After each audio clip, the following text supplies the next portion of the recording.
The Princess and the Pea by Hans Christian Andersen. Once upon a time, there was a powerful queen who was used to getting what she wanted. She accepted nothing less than the best, and she also wanted nothing but the best for her son.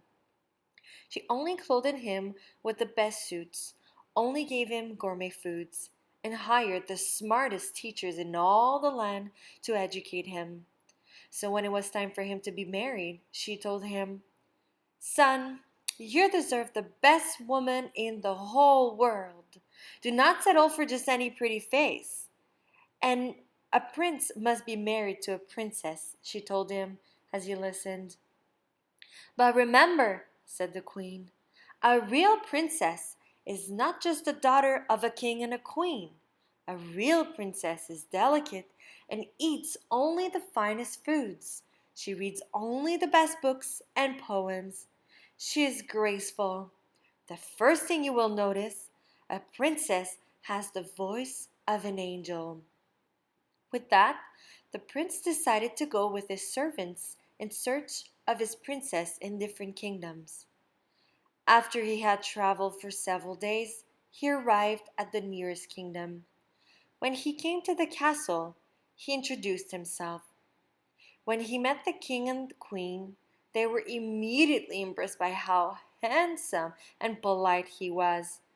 They thought right away that it would be a good idea to introduce the prince to their daughter, the princess Juliet.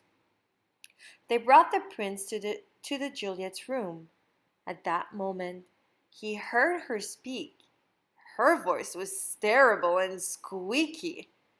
As he left the castle, he felt bad, but he reminded himself of what his mother said.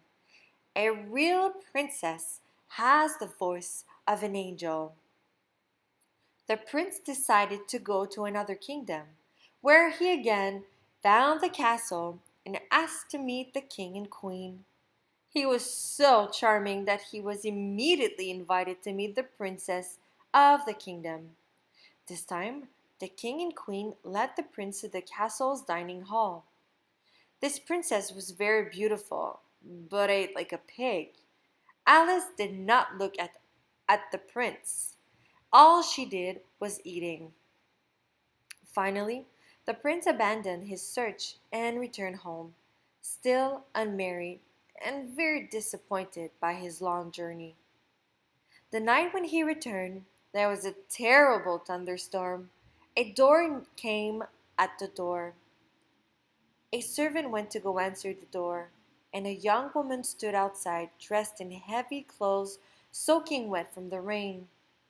The prince happened to be walking past, but when he heard the voice of the young woman, he stopped. She explained to the servant, "Hello, my name is Josephine. My driver got lost in the rain, and we saw the light from your castle. Would you be kind enough to provide us shelter for the night?" She had the voice of an angel, and the prince knew immediately that this must be his princess. He quickly ran up and excused the servant. "Of course you are welcome to stay," he said respectfully. "May I take your coat?" When she pulled the hood off of her head, the prince thought that she was the most beautiful woman he had ever seen in his life. The prince was so excited he ran to go tell his mother what had happened. But right after he told her the story, she was not happy. "My dear son, she is no princess," she said. "What kind of princess goes out in the rain, knocking on doors in the middle of the night? Shouldn't she have a servant for that?" The queen could see that her son was already in love with Josephine, so she quickly devised a plan to get rid of her. "All right then, if you don't believe me, we will put her to a test. Tonight, we will dress her bed with 10 of the softest and most luxurious mattresses in the castle. Then, under the 10 mattresses, we will place a single uncooked pea. If this pea disturb her sleep, then we will know.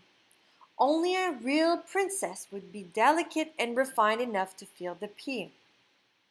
The prince didn't think she would be able to feel the pea, but he agreed. So the queen ordered her servants to find the best mattresses they could find and bring them to the tower. Then she took a single pea and put it right in the middle of the bed, and had the servants stack all the mattresses on top. In the morning, the princess went to the dining hall to see the princess. She looked terrible. She had dark circles under her eyes and was sipping a cup of tea. I am so tired, Josephine told her servant. Please do not tell the prince, but that bed was awful. I felt like there was a brick inside it. I did not sleep at all night. I am so tired. The prince overheard the princess talking to the servant. He immediately asked, You are a true princess, aren't you? Please marry me and live here, and I will get you any mattress you choose. The princess looked shocked, but then smiled and said, Yes, I will marry you, as long as I don't have to sleep on that bed ever again. And they lived happily ever after.